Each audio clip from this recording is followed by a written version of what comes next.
Então, eu estava falando, né, mas aí agora vai tomar o tempo tudo. O que eu estava dizendo é o seguinte, que ontem foi o aniversário de Radhastami, e Radha é a namorada de Krishna. Krishna simboliza em muitos trechos da literatura védica o próprio Deus. E Radha é aquela que só tem olhos para Krishna. Certo? Então, esse é o ponto. Radha é aquela que só tem olhos para Krishna.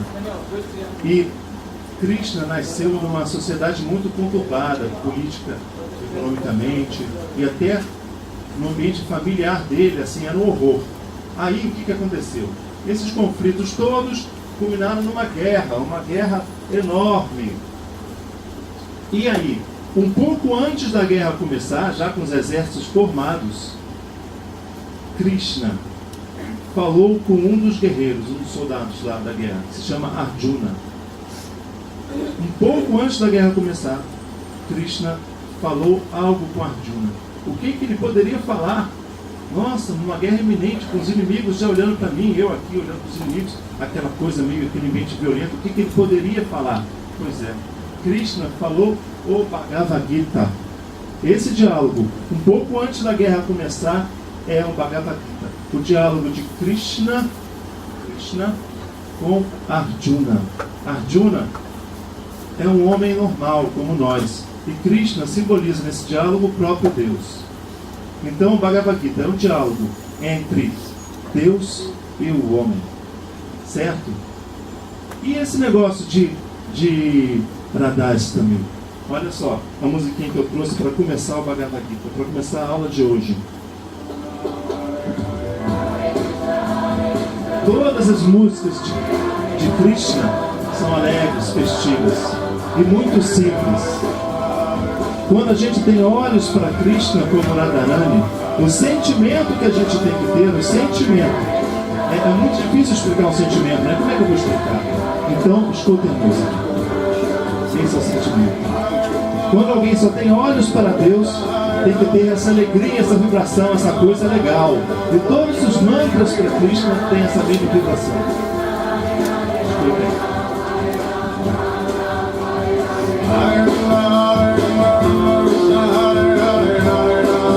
Então, a aula de hoje vai ser sobre um dos versos do Bhagavad Gita.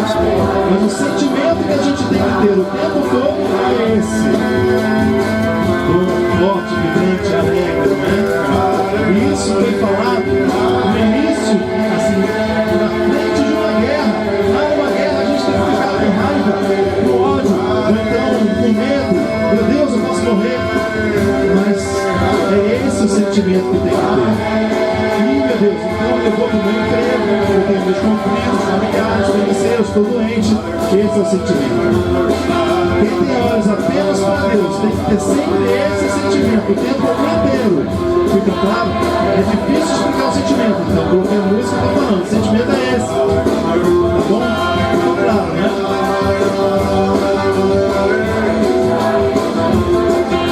O que essa música fala? Salve Krishna. Simboliza a literatura védica, salve Deus. Glórias a Deus.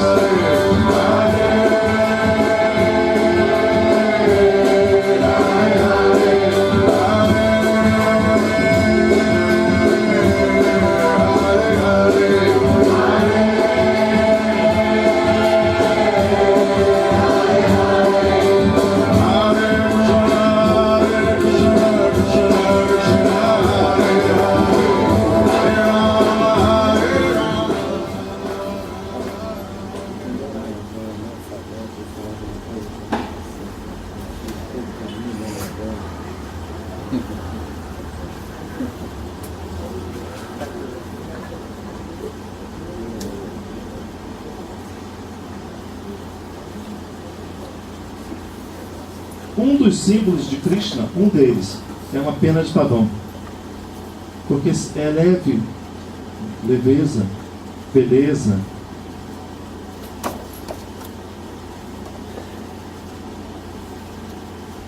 Ele é Vishnu, depois eu explico.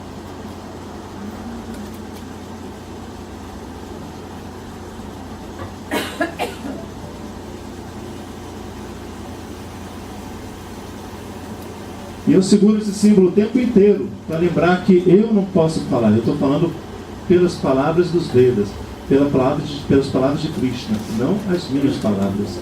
Então, assim, isso aqui é um símbolo que a gente tem que olhar, eu deixo em casa o tempo todo, para seguir o exemplo de Radha. A gente tem que ter Deus na cabeça e no coração o tempo inteiro. Como eu ainda sou muito fraquinho, eu preciso de um símbolo para me lembrar. Eu uso a pena de pavão, porque é um dos símbolos de Krishna. E hoje, a aula vai ser sobre um dos versos do Bhagavad Gita. Bhagavad Gita em sânscrito significa a voz, Bhagavad significa Deus, Gita, canção. Então é a canção divina, Bhagavad Gita, a canção divina. É uma forma poética de dizer a voz de Deus. Certo? E hoje eu vou me basear em um dos versos, que é o capítulo 11, verso 55. E inspirado sempre em Radha, que o aniversário dela foi ontem. Mad karma krim mad paramo, mad bhakta sangha parajitaha, nirvaira sarva bhuteshu yasamamete pandava. O Bhagavad Gita é todo escrito em sânscrito, tá bom? Mad karma krim, aqueles que trabalham para mim. Mim quem? Deus, né? O Bhagavad Gita todo falando na primeira pessoa, nesse caso sempre é Deus, tá bom? Mat Paramo, aqueles que me consideram como supremo em suas vidas. Mat Bhaktaha, aqueles que têm Bhakti no coração. Vou falar bastante de Bhakti, devoção, amor. Sangha Varditaha, que está livre das contaminações. Nirvaira Sarva Bhuteshu, e que não tem laços de separação com ser algum. Yasamamete Pandava, esses vêm a mim, ó Arjuna.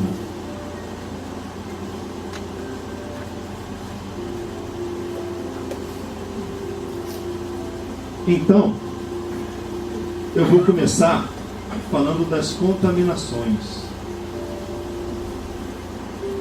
Por que a gente não tem olhos só para Deus? Porque estamos contaminados, não é isso? Contaminados com a energia da separação. A gente está contaminado com impurezas que nos separam de Deus. Que impurezas são essas? Eu vou escrever aqui.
Então, essas são as impurezas. O controle, a posse e o desfrute. Sempre contaminados com eu e meu. Vamos falar sobre isso um bom tempo. Eu acho que não vai dar para abordar esse verso todo hoje. Aí eu tenho duas opções. Ou eu resumo tudo e falo rapidinho do verso todo, ou eu vou falando, e quando acabar, acabou. É isso que eu vou fazer. De repente vai dar para falar a quinta parte do verso. Controle, posse e desfrute. O que seria isso? Isso são os itens que nos separam de Deus. São os itens que fazem que nós não sejamos assim o espelho de Radha, aquele que olha só para Deus, né? Então,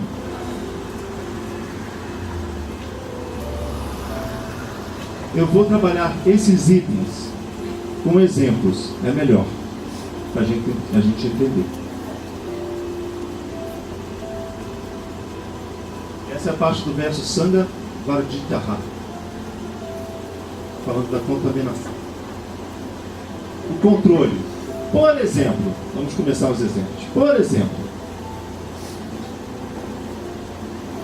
os imprevistos.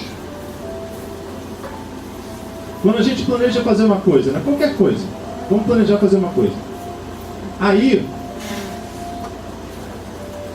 sei lá, a gente quer organizar alguma coisa, a gente tem alguma coisa para fazer numa certa hora, a gente tem que organizar aquela coisa. Aí a gente para organizar aquilo. Beleza. E aí acontecem muitas coisas, muitos imprevistos. E a gente não consegue fazer o que a gente queria. O que acontece? A gente começa a ficar nervoso. A gente tem que organizar aquilo, porque a gente se planejou para aquilo, aquilo tem que ser feito, a gente não consegue, porque o telefone toca, porque as coisas vão acontecendo, e porque alguém, o chefe manda fazer um trabalho em cima da hora, e o bebê chora, e não sei, ou está chovendo, alguma coisa. E o que acontece? A gente fica doido, né? A gente começa a ficar nervoso. Caramba, não vai dar tempo, não vai dar tempo. Oh, meu Deus, não vai dar tempo, não vai dar tempo. E aí, o que acontece? Por que a gente fica nervoso? Ah, Marcelo, é natural. Se a gente planejou fazer uma coisa, e aí acontecem imprevistos, e a coisa está chegando, a gente não consegue fazer, e aí a gente dá uma atenção, a gente fica tenso. Beleza. Radha ficaria tensa, porque ela só estaria olhando para o próprio Deus. Olha só, qualquer sentimento que a gente fala assim, esse sentimento está estranho, sabe, esse sentimento não é divino, sabe, eu acho que eu não vou conseguir entrar no reino dos céus, né, como dizia Jesus, com esses sentimentos. Desconfie. Olha, a teoria dos Vedas é o seguinte: nós estamos vivendo aqui nesse mundo, não só no planeta Terra, mas no mundo aqui dos encarnados, dos desencarnados, em todos os planetas do universo, em qualquer lugar que a gente possa imaginar. Eu vou chamar esse mundo do mundo de Maya. A gente está vivendo nesse mundo de Maya como um processo de reunificação ao Supremo. Essa é a nossa origem, o Supremo. E é o nosso destino final, a meta suprema, como diz o verso. O retorno ao nosso estágio original, a unicidade com Deus. Um ponto onde não existe a separação. E aí, tudo acontece para que a gente retorne a esse nosso ponto de origem. Tudo acontece com esse objetivo e mais nenhum outro. Então, Arjuna na guerra aqui. Arjuna, quando entrou na guerra, ele pensou, qual é o meu objetivo? Ora, eu vivo numa sociedade desonesta, corrupta, cheio de políticos aí. Hoje em dia isso quase não existe, mas naquela época existia muito. Cheio de políticos assim, roubando assim, população, cruéis.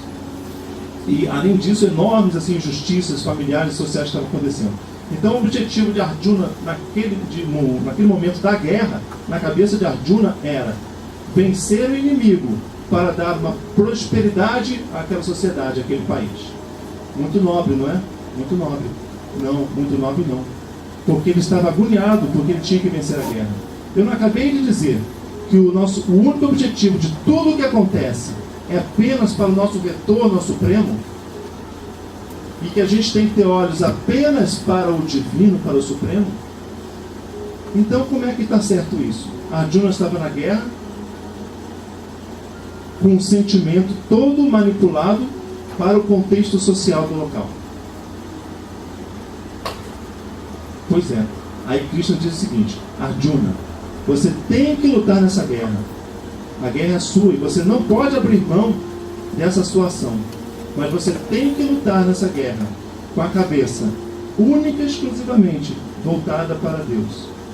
A guerra acontece porque você, Arjuna, precisa dessa experiência para retornar a mim. A guerra pela guerra causa sentimentos que não são divinos. Mas quando a gente olha o conflito e coloca Deus no meio com esse entendimento, aí o nosso sentimento muda. Ah, Marcelo, mas aí depende da situação. Se a situação for muito pesada, isso não acontece. Então, Bhagavad Gita já põe uma situação pesada para a gente não ter esse pretexto. Uma guerra onde pessoas vão morrer. E aí, diante assim dos meus imprevistos, eu fico pensando em quê? Naquilo que eu tenho que realizar e naquilo que o imprevisto está atrapalhando. Os imprevistos estão me atrapalhando. Então, eu começo a ficar tenso, eu começo a ficar nervoso. Se eu fico nervoso, é porque os meus olhos estão voltados para o imprevisto. E eu não estou aceitando aquilo como dado por Deus, como necessário para mim, para que eu me purifique. Para que eu me purifique em que aspecto? O controle. Estão notando? Quando a gente fica assim, mal, mesmo que seja só um pouquinho mal, diante de um imprevisto, isso significa uma contaminação pelo controle. Como assim uma contaminação?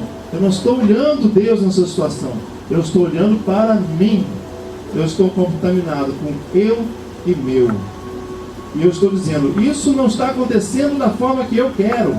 Então, eu fico com um sentimento que não é bom. Esse sentimento que não é bom, eu vou dar um nome a ele, certo? Em sânscrito é krodha. Mas aí eu vou portuguesar e vou falar krodha. Tá bom? Lá na turma de quarta-feira a gente fala bastante essa palavra, krodha. Então, não vou falar mais angustiado, nervoso, assim, vou falar krodha. Tá bom? Sempre que eu manifesto krodha, eu estou separado de Deus, porque estou contaminado com um desses itens aqui. Isso que eu estou falando é um exercício prático. Vocês já repararam que sempre quando a gente fica assim, muito agoniado em relação ao que a gente tem que fazer, acontece imprevisto, a gente fica o dia inteiro, a gente, quando chega no momento que a gente consegue finalmente parar para resolver aquilo que a gente queria, a gente não consegue. A gente não consegue. Quando a gente depende dos outros, é pior ainda, né? Aí é pior ainda. Então, eu só quero que vocês notem nesse exemplo que todo mundo passa todos os dias. Eu só quero que vocês notem o grau de controle que nós temos diante dessas situações tão cotidianas e que a gente se justifica na própria situação. Não, Marcelo, isso é claro que eu tenho, não é claro que eu tenho que ficar tenso. De hoje em diante, essa justificativa não pode mais aparecer na nossa cabeça. A gente tem que compreender dessa forma. Deus me dá essa situação. Eu preciso dela.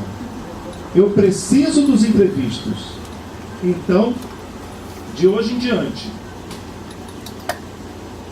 que venham os imprevistos. Eles são mais importantes do que a situação que eu queria resolver. Essa é a verdade. Quando eu quero me organizar para alguma coisa, isso é o que eu quero, é o meu desejo. Até aí eu não evoluí nem decaí. É o meu desejo. Mas o que Deus faz, o que Deus manuseia na nossa realidade, em cima dos nossos desejos, isso é o mais importante. E o modo como eu reajo a isso, isso é que vai me levar ou não. Então os imprevistos que a gente acha que são coisas que nos atrapalham, isso são as coisas boas. Muito mais importante do que aquilo que a gente quer fazer mesmo. Quer ver um outro exemplo? Quando eu estou com pressa, nós estamos com pressa, né? Estamos com pressa. Estou atrasado no trabalho, estou com pressa. O nosso sentimento se altera, não se altera? Como é que a gente fica? A gente fica um pouco agoniado. A gente fica assim, caramba. A gente perde a paz. Em sânscrito é shanti.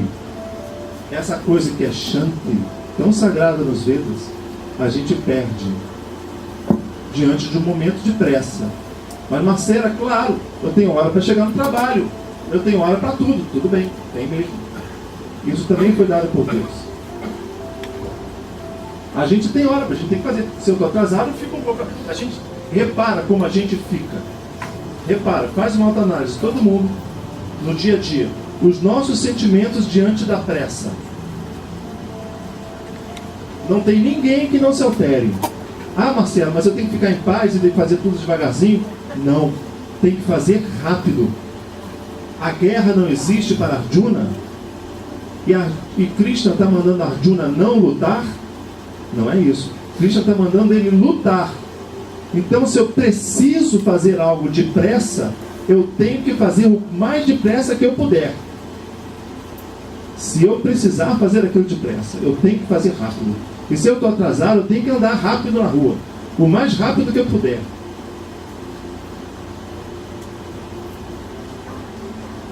A ação diante de uma situação sempre tem que ser executada, certo? Mas não é isso onde eu quero chegar. O que eu quero chegar é o nosso sentimento diante daquela situação. Isso é o que importa, hein? O sentimento diante da situação. Então, olha só, diante da pressa, se eu perco a paz, isso é crueldade. Se eu perco a paz, significa que eu estou contaminado. Caramba, Marcelo, mas como assim? Então eu estou contaminado, tá? Eu também, todos nós estamos. Porque todos nós, diante da pressa, perdemos a paz. Ah, mas eu perco só um pouquinho, não é tanto assim. Só um pouquinho? Então tem que purificar esse pouquinho. E aí? É impossível, Marcelo, diante de uma situação de pressa, eu ficar em paz completamente e agir rápido. Um sentimento é incompatível com essa ação. Não é impossível, é possível. Krishna está mandando Arjuna lutar na guerra, matar pessoas e ficar em paz. Ah, Marcelo, isso é impossível. É possível. Olha, isso é um exercício que a partir de hoje, dia 5 de setembro, a gente não vai poder mais esquecer. Porque isso acontece com a gente todos os dias. Até quando o elevador demora a chegar. E a gente aperta o botão várias vezes. Aí, em todas as situações, o exercício do Bhagavad Gita é sempre esse. É sempre esse. Olhar Deus nas situações. E às vezes, como isso é difícil, sabe por quê? A gente deixa passar porque é normal. É normal do dia a dia. Então a gente se justifica na normalidade. Mas não pode mais. A gente tem que, olha, ficar de olho. Se eu perdi a paz, eu estou contaminado. Eu estou separado de Deus. E Deus, aquela situação de pressa, aparentemente dada por Satanás, na verdade é dada por Deus. Porque segundo os Vedas, Satanás não existe. Existem os asuras, os demônios e tudo, mas são pessoas desse nível ruim. Não é o Satanás oposto a Deus, né? Tudo é dado por Deus. Aquela situação de pressa que acontece também é dada por Deus. Então isso, agora a partir de amanhã, e hoje já, depois que acabar aqui, a gente tem que ficar de olho nisso, hein? Olha, os nossos sentimentos diante de situações de pressa. Vou repetir então. Aconteceu a pressa. O elevador está demorando chegar, mas eu tenho hora para o trabalho. Mas o elevador está demorando chegar. Caramba, eu tenho que enxergar Deus nessa situação. O exemplo de Radha. Radha o tempo todo. Radha esperando o elevador chegar. Ela só pensa em Deus. Deus, você me deu, você segurou o elevador para mim. Eu queria tanto que esse elevador chegasse rápido, mas você, ela é namorada dele, né? Mas você me deu, você segurou o elevador. Eu não quero saber o que eu quero. Eu te amo e você deu isso para mim. Se você deu isso para mim, você me deu com amor. nós somos namorados, eu te amo. E essa demora do elevador eu recebo com amor, porque eu sei que você, meu amor, que me deu. Vai falar alto não, negócio.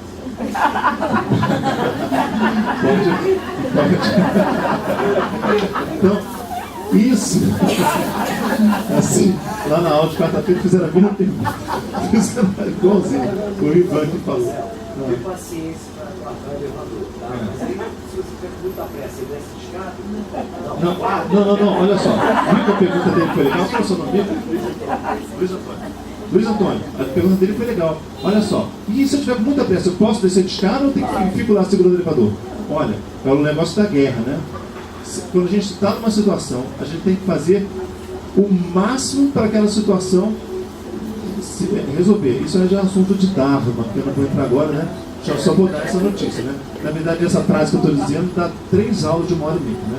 A gente tem que fazer aquela situação que aparece para a gente, né? Mas só vou assim informar. Então, olha só, se a gente está com pressa, a gente tem que executar tudo de forma rápida. Essa foi a experiência a que Deus nos submeteu, a pressa. E nós temos que entrar nessa onda. Deus não deu a guerra para Arjuna e falou, lute. Deus deu um tempo curto para a gente. Ele está dizendo, ande rápido. A gente tem que andar rápido. Só que o que ele quer? Pouco interessa se a gente vai chegar a tempo ou não. Interessa o sentimento que a gente tem que ter diante do tempo curto. Então, se a gente tem tempo curto, a gente tem que descer até de corda, fazendo rapel. Assim só não vai se jogar, porque aí vai rápido. Né? Se jogar, assim, voar não é o problema é a aterrissagem, né? Mas, então, desce assim da forma mais rápida que você puder. Tem uma coisa que eu adoro, que eu acho que eu vou comprar para mim. É uma coisa que tem na Enterprise, que é o teletransportador. E o Capitão Kirk fala assim, Scott, transportar. Aquilo é fantástico. Se você tiver um, pode usar também. Pode usar. E pode me vender que eu pago por ele. Alguém ia perguntar alguma coisa ali. Você ia perguntar alguma coisa?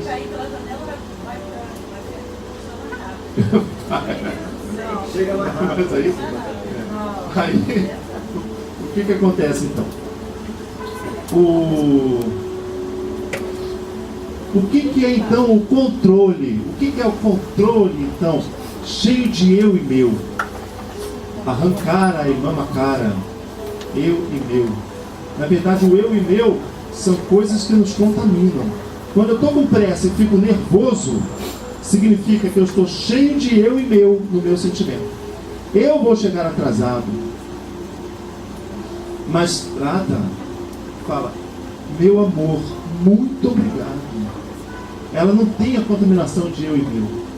Ela fala, meu amor, muito obrigado mesmo.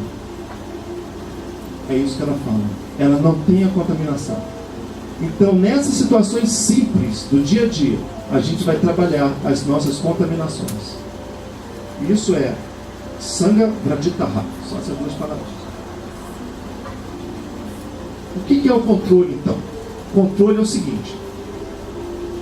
Eu desejo algo.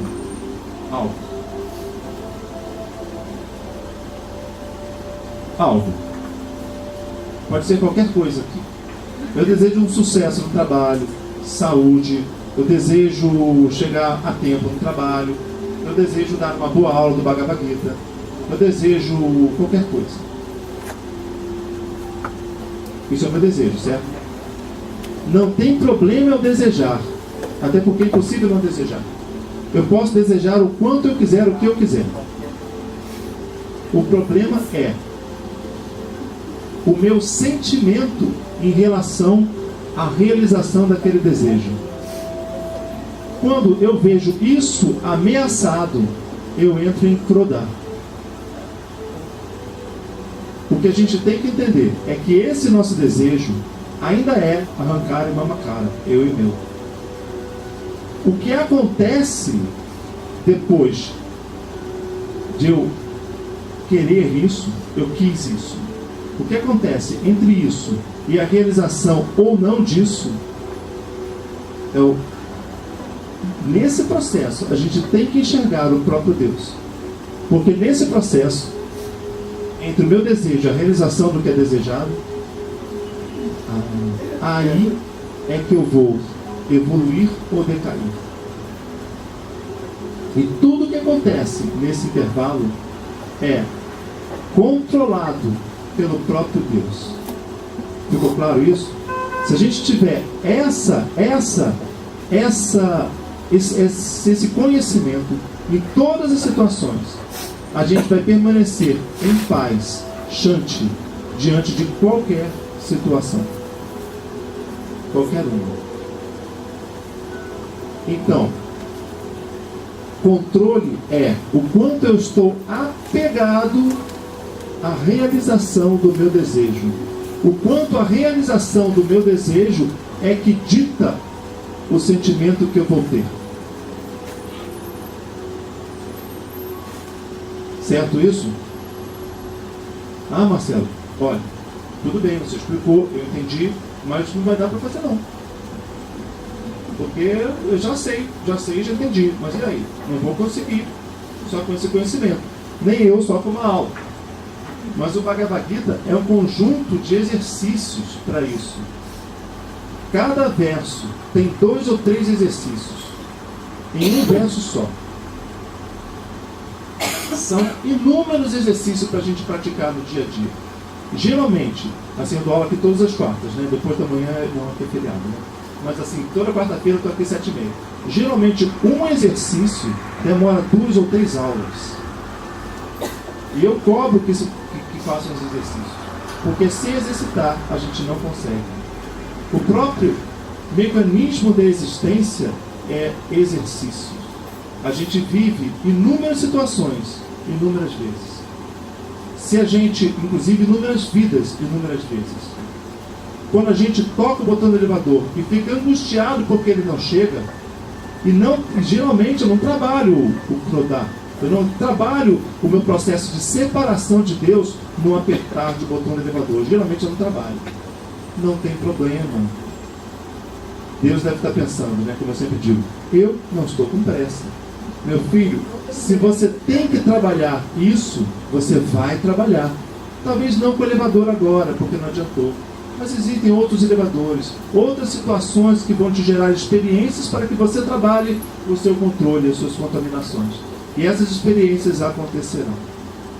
Então tudo é exercício, tudo é experiência. O Bhagavad Gita é a mesma coisa. Nos põe inúmeros exercícios, inúmeras experiências para que a gente faça diante das nossas guerras e dos nossos prazeres também. O certo ideal é não se apegar. Não se apegar, no caso do controle, né? Não se apegar ao resultado. Não se apegar a não ser um escravo do seu desejo. Não se apegar, então, ao resultado da sua ação. Ou externa também. Externa? Ao redor. Uma coisa depende da pessoa, da realização. Depende de fatores, Por exemplo. expectativa, ansiedade e tal. Porque apertar um botão depende de mim, essas coisas assim, tudo mais. Coisas que dependem de outras pessoas e tudo, né? Trabalhar isso é complicado. Trabalhar isso é complicado e é exatamente a mesma coisa. Mas é complicado, porque assim, é algo que não depende de mim, não é? Então, por exemplo, se eu estou... Vou dar um exemplo.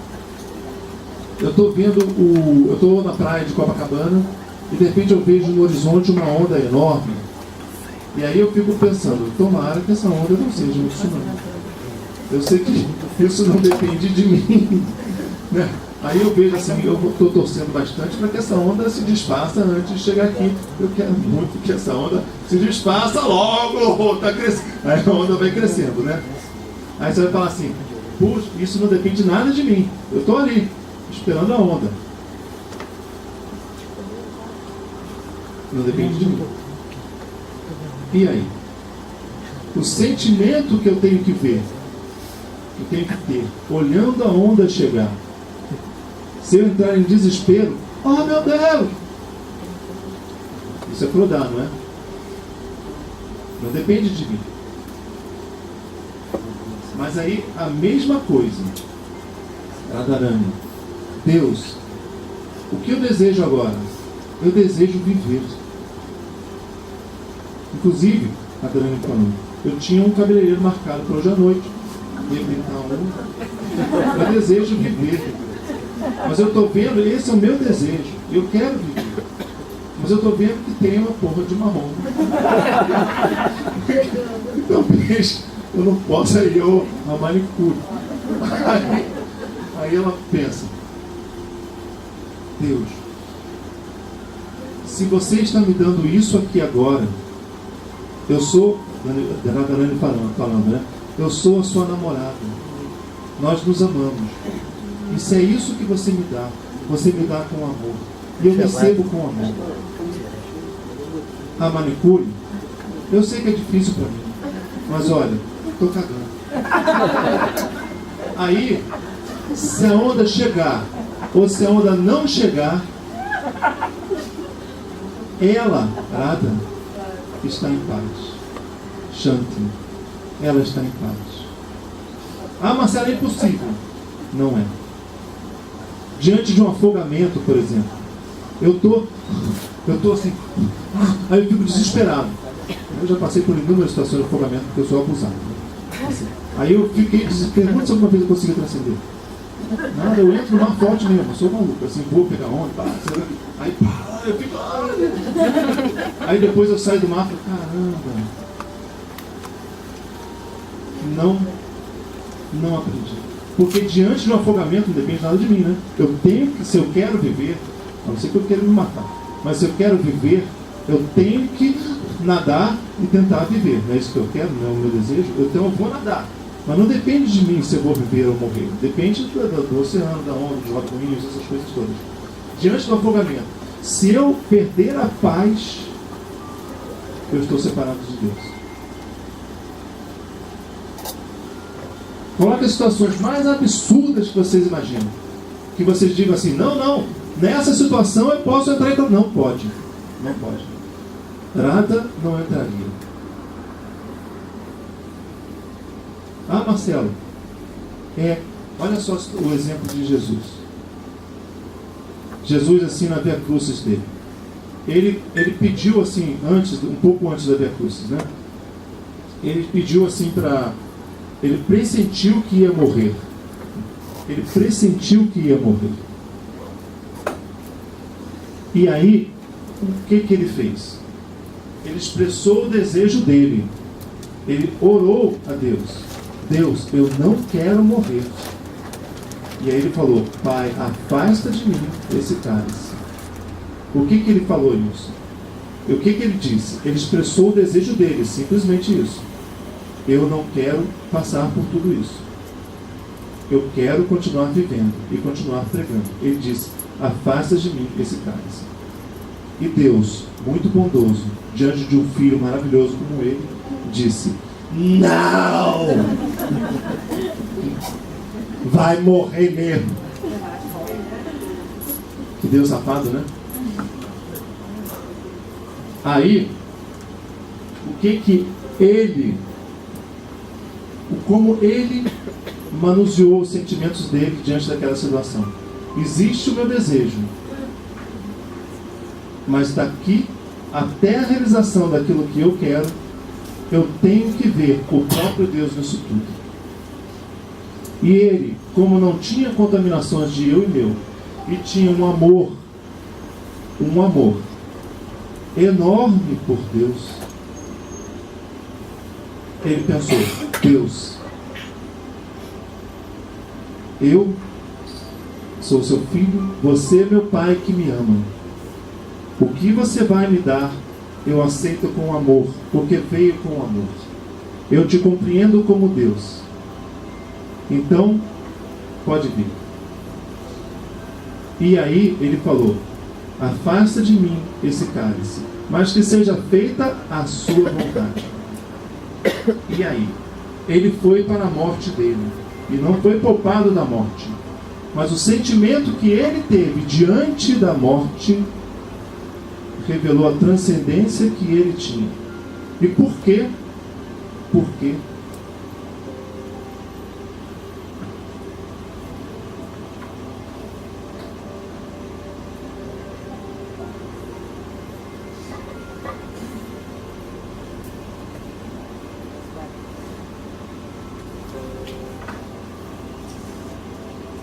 Porque ele tinha, é outra parte do verso, só um instantinho, já vou dizer assim.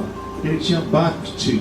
Bhakti é um sentimento de devoção, de amor, de adoração a Deus. Matvakaha, como diz no verso, né? Então, como ele era um devoto, um bhakta, e só tinha Deus no coração, ele tinha esse sentimento no coração, ele deixou esse sentimento, bhakti, então decora essa palavra, tá bom? Bhakti, que eu vou falar toda hora. Bhakti é o sentimento de devoção que Jesus tem, que Radha tem. É o sentimento de amor a Deus, de amor. Esse sentimento, bhakti, dominou o coração de Jesus. E não as contaminações. E aí, o que aconteceu? Ele não teve o desejo dele realizado. E ele cagou para isso. Lá na cruz, morrendo, diante da não realização do desejo dele, ele falou: Deus, olha, quando a gente ama alguém, né, a gente fala assim: caramba, eu sou seu, estamos juntos, né? A prova de amor dele foi: Deus, eu entrego a mim agora o meu espírito. E morreu feliz. E estava escrito ali.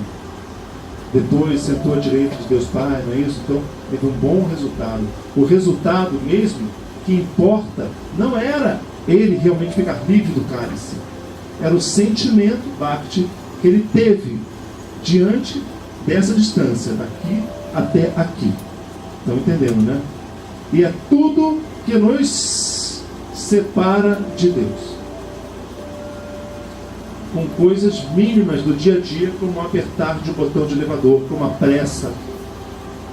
Certo? Não, você ia perguntar alguma coisa. Isso aí é uma japa? O que você está pendurado no pescoço? É japa mala? É uma japa mesmo? Olha que bonitinho, uma japa. Que legal. Uma japa. O que você faz japas sempre? Não? É só para ficar bonitinho, né? Mas o japa é legal. Deixa eu ver se tem uma japa aqui. Olha só, japa. Krishna usa japas também. Legal, legal. Japa.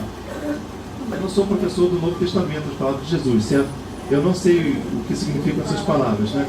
Eu sou professor do Bhagavad Gita, né? E se eu fosse professor do Novo Testamento, eu iria, como eu faço no Bhagavad Gita, na língua original, sei lá se é aramaico, né? Iria até lá e me envolveria com gurus e tudo, e saberia o Novo Testamento pelo original, como eu faço no Bhagavad Gita.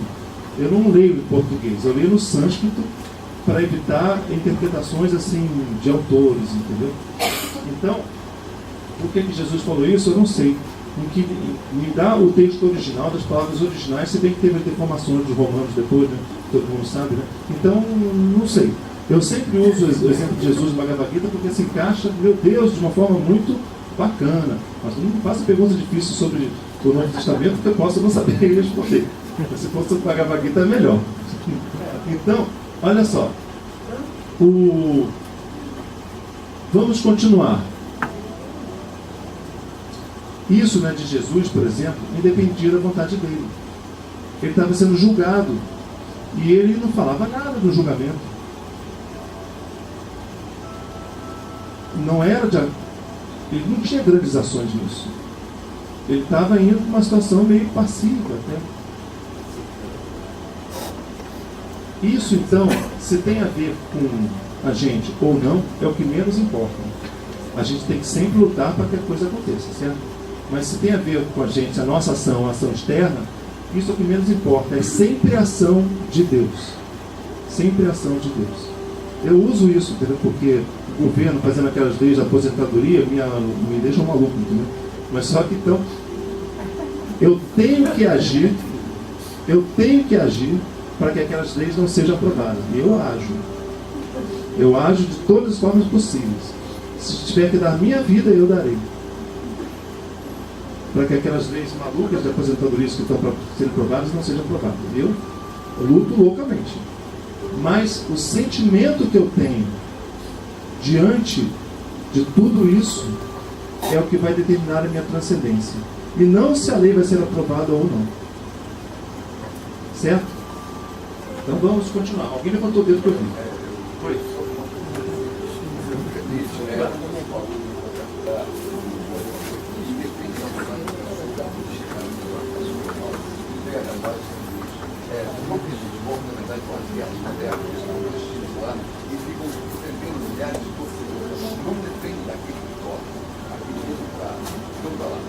Então, o que acontece são pessoas se matarem do lado de fora em relação a um resultado ou não.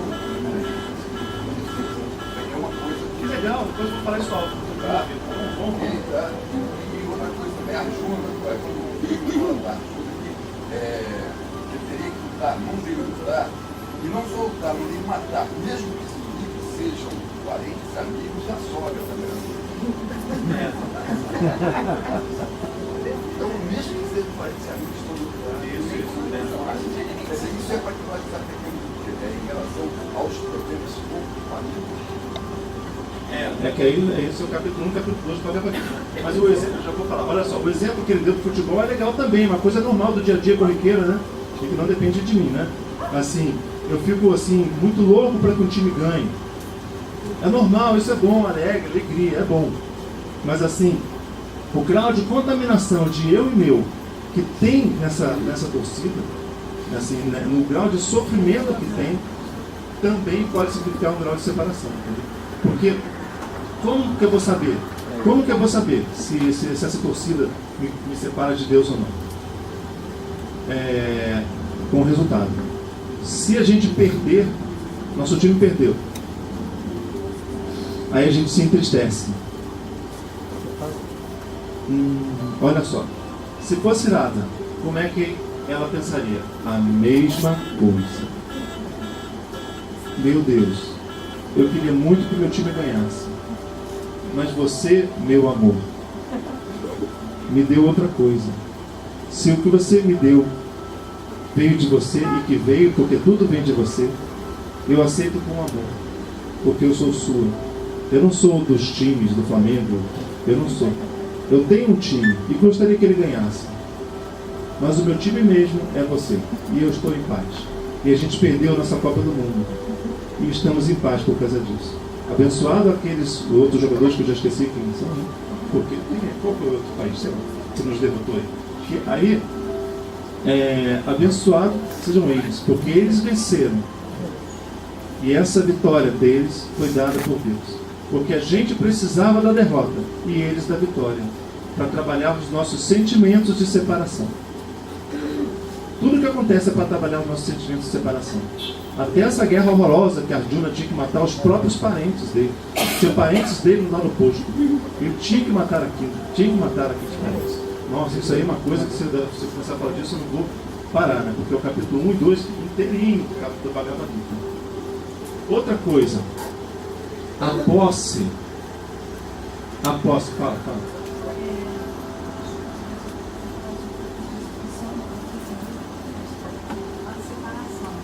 Separação de quê?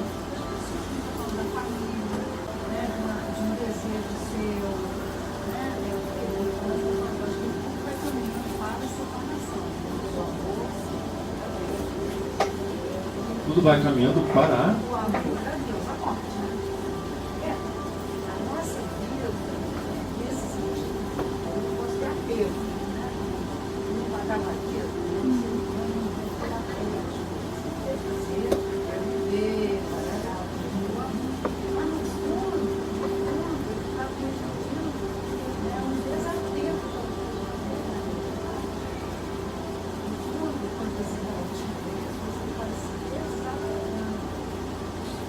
a gente, assim, até agora, você falou sobre o apego e o desapego, né?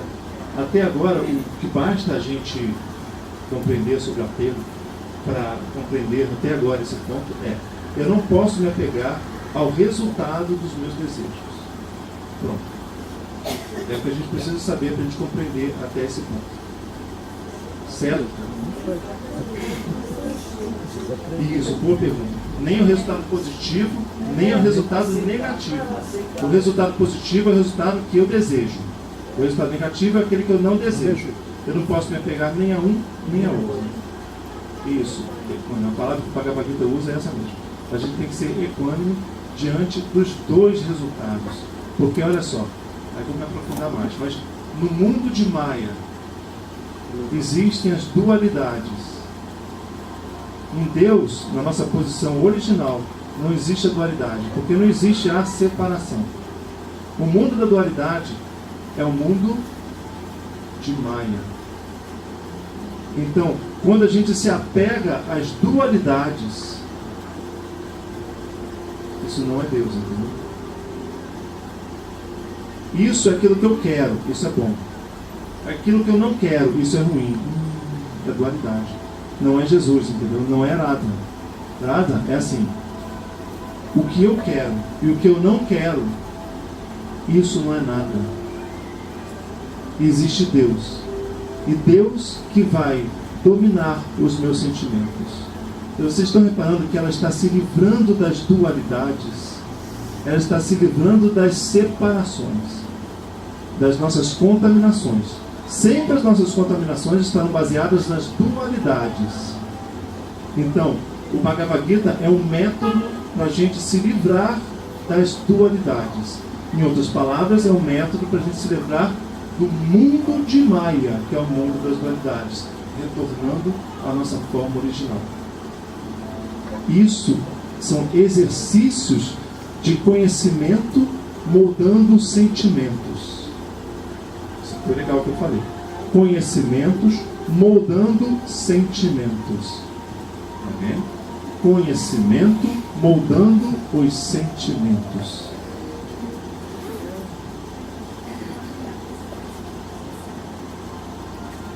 Ela falou, não é à toa que a cabeça está acima do coração. É isso mesmo.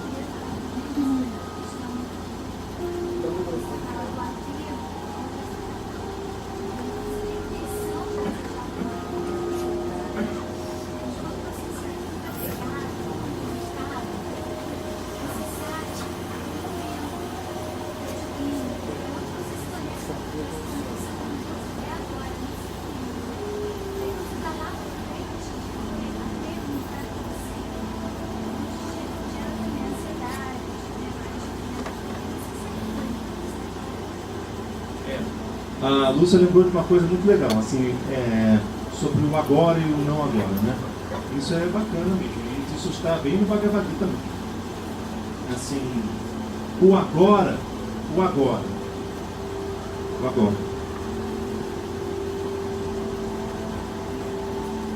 é Deus.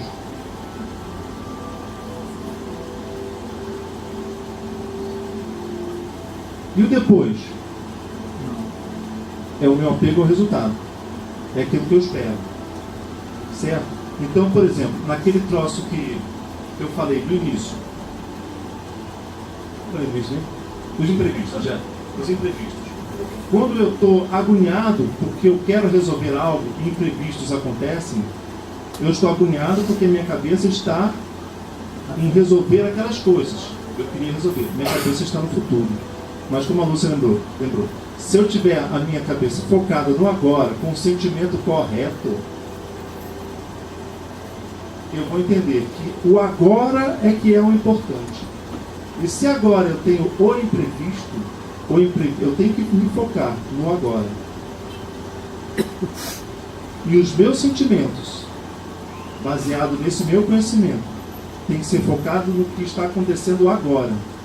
E eu tenho que enxergar no próprio Deus o agora, e não no depois. Porque se eu falar assim, Deus, me ajuda a resolver esses imprevistos e resolver aquilo que eu quero, eu estou focando Deus no futuro, não estou rezando para tudo, mesmo para Deus, né? Deus tem que ser rezado assim no agora. Deus, agora estão acontecendo os imprevistos. Me ajude a te enxergar nesses imprevistos.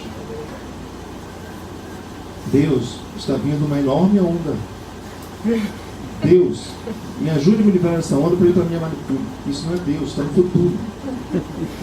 Deus, a onda está acontecendo agora. Me ajude a te enxergar nela. Pronto. E aí é viver com Deus o tempo todo, sempre no agora. Na nossa forma, o que os Vedas trabalham isso da seguinte forma: na nossa forma original, mas aí também já vou aprofundar muito, vai gerar uma série de perguntas que eu não vou me entrar nessa onda não.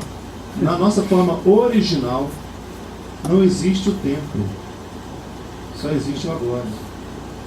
Ah, mas como é que esse negócio não existe tempo? Não, vou entrar nessa onda. Não existe o tempo. O tempo é algo criado, assim como a matéria é criada. O tempo para os Vedas é material, é criado, como se fosse a matéria, entendeu? A gente precisa do tempo, a gente precisa de trabalhar com o tempo para voltarmos a Deus. A gente precisa dessas experiências com o tempo, porque o tempo vai nos gerar pressa, a gente vai ficar olhando para o futuro como deve olhar para o presente. E aí a gente precisa dessa realidade. Como a gente precisa, essa realidade existe e é criada. Mas na nossa forma original só há uma realidade, o agora, o presente, o tempo todo. É o Atma, sempre o agora. Querem ver assim um exemplo de posse? Contaminação pela posse? Pais e filhos. Pais e filhos.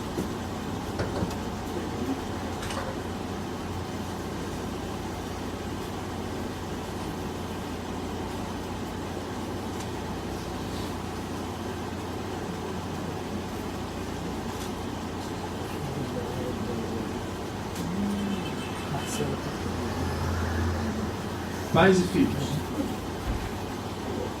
Quem aqui é pai ou mãe? Tem filhos aqui. Tem muita gente, que bom. Então, quando o filho assim sai para night, filho, não filho marmanjão, né? Filho que está sob nossa guarda ainda, né? Filho que sai para night. Aí, os pais ficam loucos e não dormem até o filho chegar. Não é? Fico esperando o filho chegar para poder dormir. Filho assim, adolescente, tudo. Só que aí, olha só. Mistura posse com controle.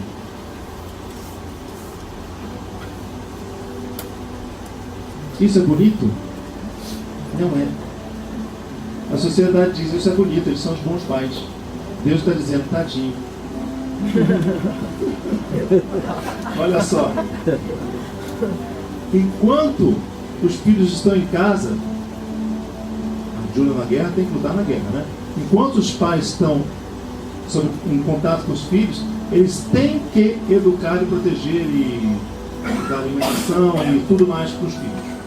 Falar as coisas certas, né? Mas, quando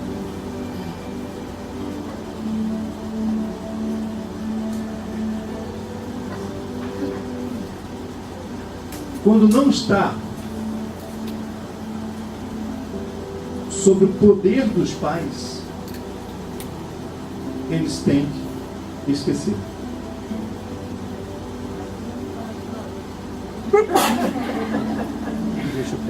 Olha só, o filho está na night. Agora tem celular, né? Faz de conta que não tem celular. O filho está na night, sem celular. Uma área que não dá para pegar. O que os pais vão poder fazer naquele momento? Nada, né? Ligou pro celular, o filho desligou o celular. Antes mandou o torpedo pro pai. Acabou a bateria. Pum! Desligou. Aí, o que acontece? Os pais não têm mais o que fazer naquela situação. Vão dormir. Bem. Dormir bem. Eles não têm, se eles tiverem o que fazer, tem que fazer. Tem que fazer. Isso é papo para aulas, isso tem que fazer, as armas. Mas se eles não têm o que fazer, eles não têm o que fazer. Eles vão sentar, vão assistir televisão, vão namorar. E o filho pode estar se ferrando lá fora. Aí a sociedade vai falar, esses pais são loucos, péssimos. E Deus vai falar, bom, esses eu quero. Estão reparando assim, como o primeiro casal que a sociedade diz que é legal, eles estão muito contaminados com eu e meu. Eles dizem, esse filho é meu. Os outros dizem, esse filho me gera experiências que eu preciso para a minha evolução. Eu escolhi ter um filho, poderia escolher não ter, mas eu escolhi ter. Já que eu tenho, as minhas experiências são geradas também por ele. Mas esse filho não é meu. Ele vive e ele morre independente de mim. Eu não sou a vida e a morte dele. Eu não sou Deus. E aí, os pais que dormem bem, ficam em paz, quando os filhos estão na rua, fora dos nossos olhares, esses pais, shanti, em paz, esses são transcendentais. Não são pais que, mais uma vez, não são pais que largam as suas obrigações. Não é isso. E nesse caso, Arjuna não estaria lutando na guerra. São pais que sabem muito bem colocar Deus nas situações. E eles compreendem que a posse não é deles. Nada é meu. Mas tudo é usado para mim, sob o controle de Deus, para que eu chegue a Ele. Então, eu tenho que ver naquela situação o que está acontecendo agora. Você falou? Legal. O que está acontecendo agora. Já vou falar para você rapidinho. O que vai acontecer no futuro, se ele vai chegar ou não, eu estou agoniado pelo futuro, estou agoniado pelo futuro. Mas se eu conseguir enxergar Deus agora, o que fez acabar a bateria do celular? Deus. O filho, para mim, Deus. Eu, ser humano, ele, ser humano, nós dois, planeta Terra, pai, filho, night, eu em casa, Deus. Aí eu digo, thank you very much. Né? Com aquele sentimento daquela música que a gente tocou no início. Então o filho está lá, podendo ser morto pelos ladrões, né? Podendo se envolver com traficante de droga, lá, sei lá, se ele está cheirando cocaína. Cocaína não cheira, né? Não, cocaína cheira. Então, se ele está cheirando cocaína lá, aí eu fico só cantando aqui, naquele ambiente assim. Ah, Marcelo, é fácil falar. Tudo bem, é fácil falar. Mas o Bhagavad Gita já entra no exemplo bem radical. Olha, estou colocando o exemplo da guerra. Então não venho falar de filho na night, porque aqui a guerra de Arjuna é pior que filho na night. Então, eu sei. Qual é o seu nome mesmo? Japa, o seu nome vai ser Japa. Japamala. Então, Japamala. Ó, eu sei que essa literatura, esse conhecimento é poderoso. Não foi Deus, não foi o homem que escreveu isso. Eu sei que não foi. Foi dado por Deus. É a palavra divina que está aqui. Ah, mas você está fazendo propaganda. Não estou, porque eu não vejo nada. E ganho. Muito mais. Eu sei, não só porque eu acredito, porque eu vejo as pessoas. Eu já trabalho com pessoas há 15 anos e estou na turma do Bhagavad Gita aqui dando aula aqui no Padre Pio, uns 2 ou 3, não lembro direito. Mas eu vejo as pessoas da turma. Caramba, tem ex-drogados, adictos, né, se fala, ex-presidiários. Esse conhecimento, assim, é algo milagroso. Pessoas que eram infelizes e hoje já estão muito diferentes do que eram antes. Não porque realizaram seus desejos, não realizaram nada. Assim como Cristo não realizou o dele. Eu sei que isso é bom. E isso que a gente diz que é impossível, é possível, é possível, é possível. Senão não estaria escrito. E está escrito porque é possível. Se Krishna falou, isso pode ser feito. Se Jesus falou, pode ser feito. E ele falou, vocês farão o que eu estou fazendo. E farão ainda melhores, né? Ele se colocou numa posição humilde. Legal. Isso é possível, Japamala. É possível sim. Eu dou a minha vida, dou tudo que eu tenho de bom na minha vida, se eu estou errado disso. Mas esse ensinamento é muito bom. É muito bom. E é transformador. A gente fica mais feliz. A gente vive no mundo em êxtase, como aquele mantra que tocou no início, aquele êxtase. A gente vive na rua, parece que a gente vai explodir de tanta energia, de tanta coisa boa que a gente tem, como se fosse aquele mantra. É difícil eu dizer isso em palavras, assim, porque não é um conhecimento, é um sentimento. Mas aquele mantra traduz isso, certo? Como é que esse sentimento que você estava falando, do pai, do filho, do posse? Tem alguma coisa a ver com o que Jesus dizia quando ele não chamava Maria mãe, chamava de mulher? Eu acho que isso encaixou aí, né? Ele não chamava de mãe, chamava de mulher. Jesus tinha um sentimento de posse muito louco, né?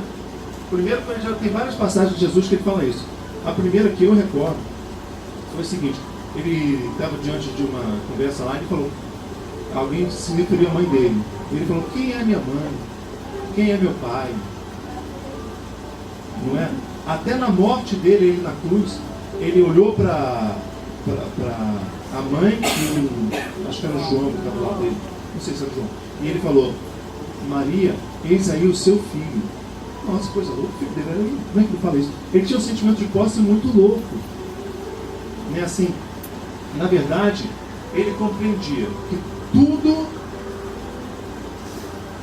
não pertence a ele, tudo pertence a Deus e tudo é usado para ele, porque ele precisa daquela. Na verdade, Jesus não precisava, mas é outro detalhe, porque é um avatar e tudo, mas é outro detalhe.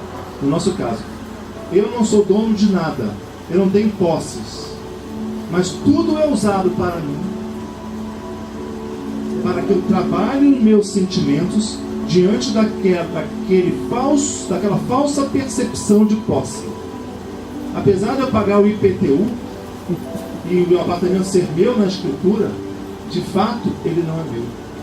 Apesar de eu ter uma esposa registrada lá em cartório, que testemunha e tudo, a esposa, na verdade, não é minha. O filho que eu tenho registrado também, batizado, sei lá o que, nomezinho lá e tudo, mapa astral e tudo, grudado na parede, aquele filho que eu juro que é meu, não é meu. É usado para mim. Enquanto o meu sentimento for, eu, arrancar, tenho o meu sentimento diante daquela situação, estará contaminado. E outras situações similares acontecerão para que eu trabalhe aquele sentimento que eu ainda preciso purificar. Ah, Marcelo, como eu trabalho isso? De diversas maneiras no mundo, mas com o Bhagavad Gita, esse trabalho é infalível. Ah, Marcelo, é falível? É infalível. Não existe hipótese de não dar certo? Não existe. A hipótese de não dar certo é se eu não aplicar os exercícios no dia a dia e se eu faltar às aulas. Por exemplo, uma aula só é impossível. O próprio Bhagavad Gita diz, tem que ser aos poucos. E ele faz um paralelo com a nossa vida, de encarnações, de diversas, não só de encarnações, mas de sucessivas, ele descreve assim, sucessivas experiências. Então os versos têm que ser dados de forma sucessiva e aos poucos. Se for assim, de forma sucessiva, aos poucos, aplicar o conhecimento, meditar nos conhecimentos, sempre moldados pelo esse conhecimento, é infalível. É infalível. É infalível. Dá certo. Certo? Aí, esse sentimento de posse é uma coisa muito doida, porque, reparem, agora eu vou misturar controle com desfrute. Quando for para parar, vocês falam, chega! Do que hora você tem que parar? É? Olha só, agora eu vou misturar controle com desfrute. Vai gerar reação? Pode gerar, é isso mesmo. Olha só, vou misturar controle com desfrute, vou pegar pesado. Repara os nossos relacionamentos amorosos. Repara os nossos sentimentos amorosos. O regulamento que nós aqui na Terra criamos para esses relacionamentos amorosos. Ah, Marcelo, os regulamentos foram criados por Deus. Não foram. Deus criou o homem, né? A gente viu que não foi bem assim também, no Bhagavad Gita foi bem assim, mas eu vou simplificar. Deus criou o homem, criou. A gente viu que não foi bem assim, mas tudo bem, vamos entrar nessa. Deus criou o homem, criou. Deus criou a mulher, criou. Deus criou o homem com certa capacidade mental, sentimentos e sei lá o que, criou, verdade. E a mulher é um pouco diferente, com mais hormônios, tem mais sentimentos alterados, sei lá o que, são mais assim. Aí, criou, é verdade. Não é, são mais emocionais, mais sensíveis, né? É verdade. O homem é mais forte, é verdade. Quer dizer, uma certa personalidade de diferença, né? Das mulheres, foi Deus que criou. Aí Deus que criou, assim, se o homem transar com mulher, é engravida, né? Foi Deus que criou, não foi eu não ia criar uma tolice dessa. Mas aí Deus que criou, é verdade. Marcelo, então, mas Deus que criou o casamento. Não, aí não. Está claro isso? Deus criou o homem, a mulher, sentimentos, razão, emoção, tudo isso. O meu cérebro, com a quantidade de hormônios e o cérebro não tem hormônio, a quantidade de hormônios no corpo, mas assim, neurônios, tem um tico, teco, tem gente que tem um tico só, tem gente que tem um tico, teco e outro qualquer. Aí,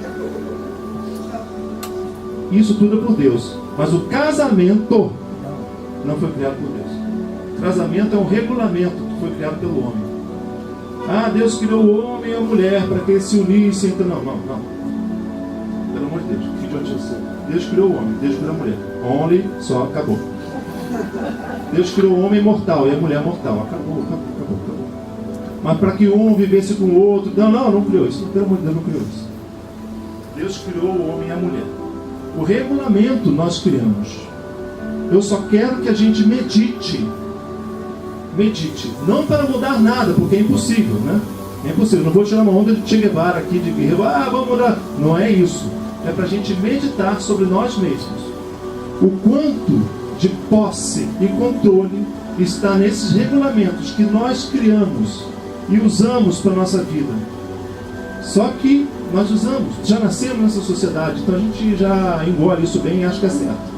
Acha que é divino, mas não é. Meditem sobre o quanto de posse e controle existe no relacionamento amoroso. A gente diz assim: eu te amo, minha amiga do Facebook. Ela está ficando no Facebook, eu olhei aqui, falei, aqui. Eu te amo, minha amiga do Facebook. Aí eu me casei com você, né? Sou seu marido, você é minha mulher. Não é isso? Beleza, fizemos o contrato e tudo, né? A gente viu, né? Padres falando na igreja, então a gente se casou, tá lá. Beleza. Aí eu digo, eu te amo, você me ama. O quanto de posse e controle tem nisso que eu estou dizendo que é o amor?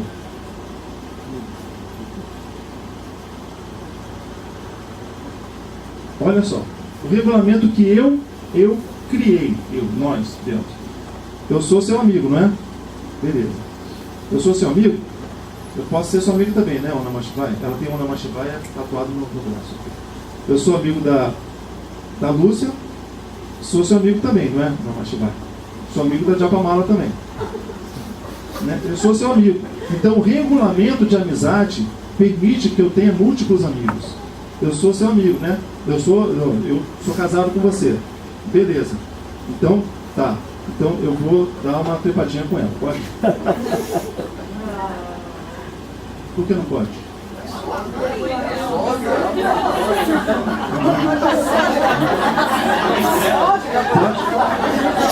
Por que não pode? Legal, não pode. Por quê? Porque nós nos amamos. Eu não posso sair para transar com ela. Eu sou amigo dela. O regulamento que nós criamos permite que eu tenha múltiplos amigos. Mas se eu sair para transar com ela, eu estou fazendo algo proibido. Ah, Marcelo, você quer mudar isso? Não quero mudar nada. Até porque vou morrer por pouco tempo. Então não vou viver isso por muito tempo. Mas eu quero que vocês reparem o quanto de posse e controle tem nesse regulamento que é criado por nós. Mas amante pode, né? Não, se eu transar com ela, ela é minha amante, né? Por exemplo, eu estou com ela aqui. Aí eu vou, ela é minha amante. Aí, o que acontece? Não, amante é proibido, né? Você até pode. Já pode? Pode. Ah, que legal! Então eu sou casado com ela e ela é minha amante. Era um relacionamento proibido. Aí o que acontece? Ela vai e descobre que eu tenho uma amante. Vai dar um rolo danado. Separação, E aí né? vai dar separação de gente. Aí o que acontece? Vai dar rolo. Ela vai ficar com ódio de mim, Crodá. E ela vai se justificar, vai dizer que está certa. Não, eu estou certa sim. Eu estou certo. Você é um safado, cachorro. E pior que eu sou mesmo. Eu fiquei com ela e dela, mano. Então, aí, eu fiquei com ela. O que acontece? Ó, repara só, que sensível isso. Ela está com ódio de mim. E ela está se justificando, ela está certa. Ela diz, eu estou com a razão. Você é um cachorro, foi ficar com a minha mãe. E todo mundo vai dizer, Marcelo, você é um cachorro mesmo. E diante desses regulamentos que nós criamos, realmente eu sou um cachorro, não deveria ter feito isso. Mas os regulamentos que nós criamos algo repleto de posse. Ela está com um sentimento cheio de contaminação de eu e meu, de posse e controle, contaminado com eu e meu, e não está enxergando o erro dela, não está enxergando a contaminação dela. E ela está se justificando no regulamento que nós criamos para manter o Crodá dela em relação a mim. Nota 0. Se fosse o contrário, eu para ela seria o mesmo, mesma coisa. Isso é só um exemplo, eu para ela para mim assim. É que eu me coloquei como safado para não colocar ela como safado, né? Então, aí, o que acontece? Gente, meditem nisso com carinho. Assim, o quanto de contaminação tem no que nós chamamos de relacionamento amoroso, de casamento. Essa instituição maravilhosa e extremamente contaminada por impurezas de posse e controle. Nesse planeta mediano, repleto de pessoas que encarnam aqui, todos nós contaminados com eu e meu, criamos regulamentos de relacionamento com essas contaminações. Normal. Então, eu sou cachorro, safado, nojento, traí a minha esposa com ela. Ela, em vez de se justificar, ela vai pensar: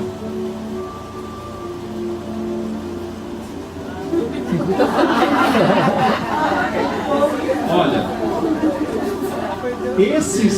tudo isso que acontece porque eu preciso. Ela pensando, porque eu preciso. Eu vou enxergar Deus nessa situação. Tem aquele cara lá que falou que negócio de casamento, controle, posse. Caramba, se isso aconteceu comigo, ela pensando, e se eu entrei em Crodá, é porque eu estou separada de Deus. O que Ele quer trabalhar em mim com essa situação? O controle e a posse. E ela vai aceitar isso como algo divino que aconteceu na vida dela. Meditando a respeito do controle e da posse e das instituições aqui desse planeta. E ela estar aqui nesse planeta repleto de controle e posse. E ela, só rapidinho. Aí o que vai acontecer? Ela vai começar a se trabalhar. Ela vai começar a se trabalhar. Ela não está olhando mais para mim e me julgando. Ela está trabalhando a ela mesma. Isso é Bhagavad Gita. Com certeza já deve estar pensando em outro. Ela tomara que esteja. Aí, olha só. Aí, o que acontece? Ela já está começando a pensar nela, a se trabalhar. O caminho do yoga é um caminho sempre individual. Enquanto ela estiver apontando para mim, me julgando e me condenando, baseado nas instituições que nós mesmos criamos, são os dharmas, né? Enquanto ela se justifica nos dharmas para moldar os sentimentos dela, ela estará contaminada. Vai levar tantos chifres quanto a cabeça dela permitir. E todos esses chifres serão dados por Deus. Até ela olhar para ela mesma e falar: até ela olhar para ela mesma e falar: Deus, eu te amo. E eu estou vendo tudo isso como uma ação sua, porque eu preciso, porque eu estou contaminada. Então abençoado seja o Marcelo Safado, porque eu precisei dele. E se vierem outros, serão abençoados também. Ela não é obrigada a ficar comigo mais, mas ela é obrigada a se purificar do eu e meu.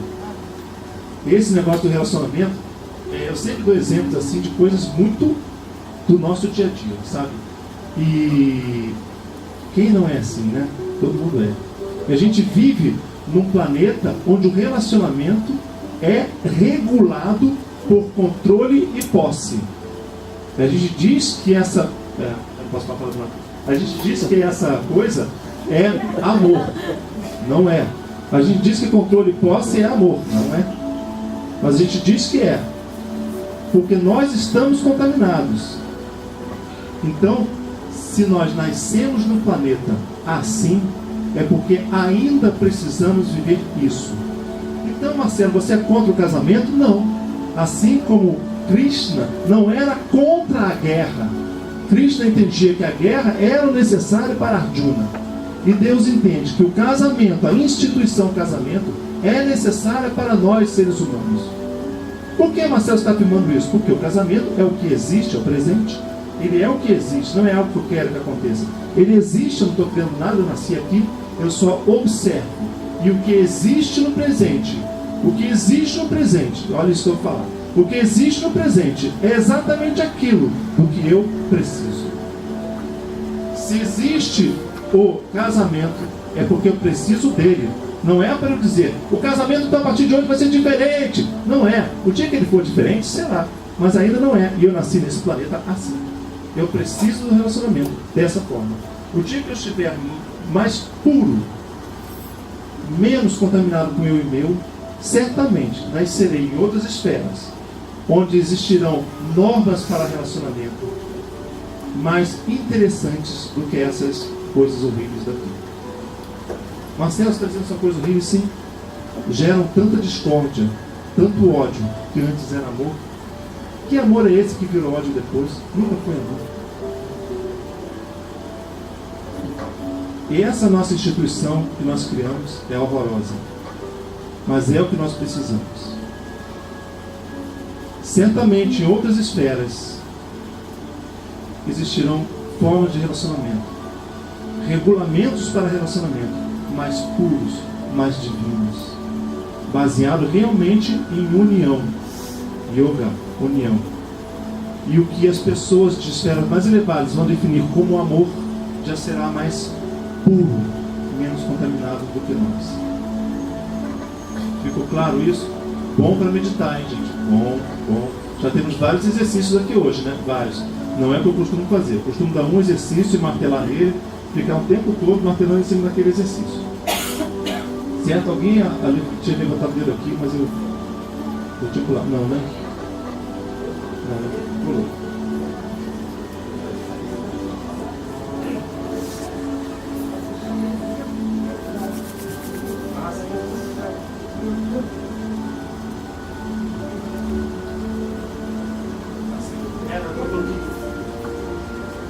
Ela está falando do exemplo de... é verdade, ela tá falando... Só que se eu começar a falar de Jesus aqui, eu não vou parar, porque Jesus é um avatar, né? Eu tenho que explicar o que é um avatar. E aí, o avatar é aquele ser grande que mora em Equador, não é isso? É isso aí. É isso mesmo. Então, olha só esse verso. Meu querido Arjuna, aquele que se ocupa em Bhakti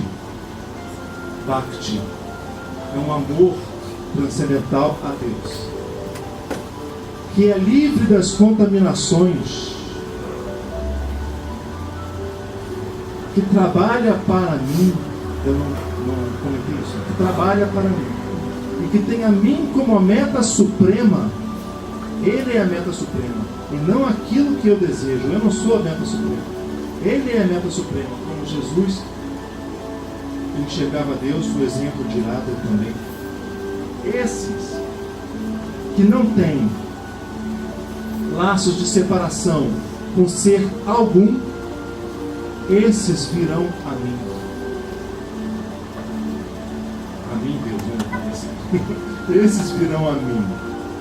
O que é não ter grau de separação com ser algum? Olha o exemplo dela para mim. O exemplo dela para mim, a não separação do ser com o ser, está em parte no nosso amor a Deus. Bhagavad Gita diz isso, muito polêmico, né? Marcelo, não é o amor ao ser humano? Bhagavad Gita diz não, é o amor a Deus. Porque através de Bhakti, do amor a Deus, eu compreendo a situação. E isso já é a união entre os seres humanos. Já é a não separação de pessoa com pessoa. Enquanto ela me condena por eu ter chifrado ela. Olha só, ela me condena. Ela pode dizer, Marcelo, eu te perdoo. Não perdoou nada. Aí o que acontece? Se ela fizer daquela forma que eu falei antes, enxergar Deus na situação, ela vai compreender e vai amar a situação que foi dada a ela com amor e vai conseguir enxergar o quanto ela precisa disso. E ela vai me compreender como um instrumento necessário para isso. Vocês estão reparando que aí, com esse conhecimento que moldou esse sentimento, vocês estão vendo que ela me libertou? Eu passei de deixar de existir, ela não me aprisionou mais. Da outra primeira forma, ela é de mim um encosto. Marcelo, encosto é só de desencarnado. Não é não. Enquanto ela não consegue colocar Deus naquela situação, ela é um encosto para mim e vai atravancar o meu caminho e até me gerar perturbações e doenças. Mas quando ela até pode falar, te perdoo, não perdoa nada. O amor dela, o nosso yoga, a nossa união, está nesse amor, nessa compreensão divina. Compreendendo. Você, olha o que eu vou falar agora. Compreendendo dessa forma, você até não fica mais casada comigo, mas você me une a você como um instrumento divino. E você me ama por isso. E se o tempo tivesse voltado atrás, você faria exatamente a mesma coisa, porque você teria consciência que você precisaria desse aprendizado. E eu, sendo o que botou o chifre na sua cabeça, fui o seu mestre. Isso é amor. Ela nunca mais vai viver na vida, mas ela me ama, porque ama a Deus e colocou Deus nessa situação. Vê se não foi isso que Jesus falou. Então o Bhagavad Gita diz essa coisa muito polêmica. O amor entre o ser humano e o ser humano, não. Coloque Deus na situação e a união acontecerá. Toda pessoa que tem Deus... Ele está com o dedinho levantado há um tempão. Marcelo, mas se para Deus não existe tempo, e é uma pessoa que tem esse sentimento devocional, esse bhakti dentro dele, já não seria o suficiente, ele não precisaria passar por nada, porque já existe já foi moldado isso dentro de si. Deixa eu ver. Deus, se eu tenho esse sentimento, esse bhakti dentro de mim, eu não preciso provar isso em momento algum, porque já existe. Esse tempo não existe também na criação. Assim, na nossa forma original, né, no estado não separado, tudo isso é um pouco profundo para abordar aqui. Realmente não existe o tempo. Mas na nossa realidade aqui, o tempo existe, para a nossa realidade o tempo existe. Assim, a gente sempre tem que ver, como você falou agora, né? Se a gente está numa realidade que o tempo existe, e que existem situações da nossa vida que fazem a gente perder a paz, é porque eu ainda não estou uno a Deus. Marcelo, Eu ainda não estou uno a Deus. Marcelo, essa expressão Sim. que dizem assim da mulher, né? fulano é tão tolinha, né, que ela só está tomando na cabeça, né? A pessoa bota um chifre, arruma outro e tal, você vê que a pessoa tem essa expressão, né? A fulano é tão tolinha, tão boazinha, né? E aí? Essas pessoas estão ligadas. Mas antes deixa eu só acabar de falar o que eu estou falando. Olha só. Ficou claro esse negócio? Olha só. Ah, mas então se eu tenho esse sentimento de Bhakti, já é o suficiente. Eu tenho esse sentimento de Bhakti, é o suficiente para mim, já não preciso de mais nada, é tudo. Isso é assim um enredamento mental que não leva a muita coisa.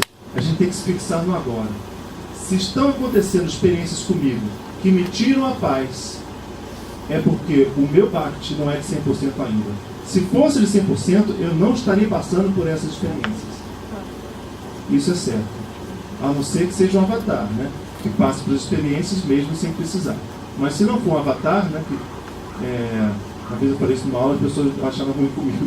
Por que você acha que eu não sou avatar? Então, vamos supor que não tenha nenhum avatar aqui.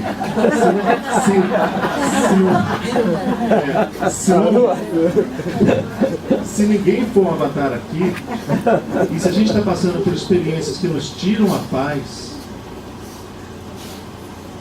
é porque a gente tem que desenvolver, a gente tem que ainda se purificar. E a gente tem que entender que o desfrute, caramba, que legal, uau, desfrute, não está em mim, está no meu relacionamento com Deus. Quando eu desfruto, é porque eu consigo algo que eu quis. Isso ainda é contaminado. Eu tenho que desfrutar. Na situação dela, quando ela levou o chifre, ela tem que desfrutar por ela ter transcendido nessa situação. Ela transcendeu, assistiu aos aulas do Bhagavad Gita, tudo, foi para casa, meditou, aí primeiro sentiu raiva, depois meditou de novo, sentiu raiva, meditou de novo, sentiu tudo, aí arrumou, saiu do Marcelo, arrumou o Ricardo, levou do chifre, tudo assim. Aí foi transcendendo. Ela vê que o desfrute dela, o que ela acha, caramba, ela vai ficar feliz com esse relacionamento dela com Deus. É a única coisa que vai deixar ela feliz. No Bhagavad Gita, a gente acabou de dar essas aulas agora, às quartas-feiras. Existiam, assim, inúmeros exercícios, que eu não vou falar agora, né? Inúmeros exercícios bem práticos, para a gente trabalhar o desfrute. A gente estava trabalhando um capítulo, o Supremo Desfrutador. E aí, para fechar a nossa noite, existe uma palavrinha em sânscrito que é Shanti. Shanti. Eu vou fechar com esse mantra. Mas eu não quero que vocês assim, levantem logo e vão embora. Deixa eu tocar assim 2 minutos de mantra e depois a gente vai se retirando. Porque esse mantra repete essa palavra o tempo todo, Shanti. E quando a gente vai se purificando, o sinal é esse. A gente fica em paz. Marcelo, como é que eu vou saber que eu estou me purificando? Porque eu fico em paz. Eu tenho um acidente, fico tetraplégico. Eu não gostaria de ficar tetraplégico, mas estou. E estou em paz. Porque vejo Deus nessa situação. Eu não gostaria de levar um chifre, mas recebi. Se recebi, é porque eu preciso. O chifre foi dado por ela? Não, foi dado por Deus. Eu vou fazer isso no apertar de botão do elevador, na pressa, no relacionamento e nos outros exemplos, no pai, com o filho, certo?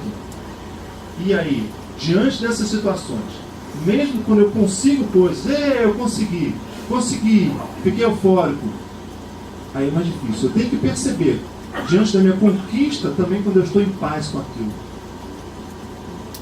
Então, olha só, a gente vai fazer todos esses exercícios essa semana. E vamos perceber o quanto de Shanti tem dentro da gente. Shanti. Certo? A pessoa diz Jesus, o príncipe da paz e tudo. Então, o grande objetivo nosso dessa purificação é Shanti. O caminho para se viver em paz é esse. E o Bhagavad Gita coloca inúmeros exercícios para a gente trabalhar Esse é o nosso caminho de paz. Ó, eu vou colocar esse mantra. Vamos escutar um pouquinho, quem quiser cantar. Om Shanti Om. E ó, todas as quartas-feiras,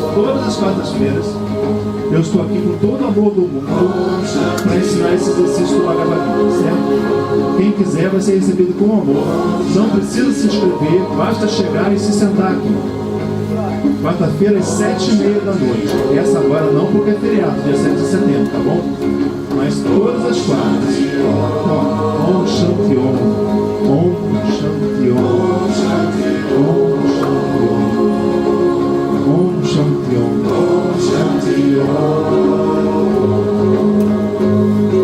Om Shanti Om. Om Shanti Om. Om Shanti Om. Om Shanti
Tá escrito na minha parede assim, Om Shanti Om.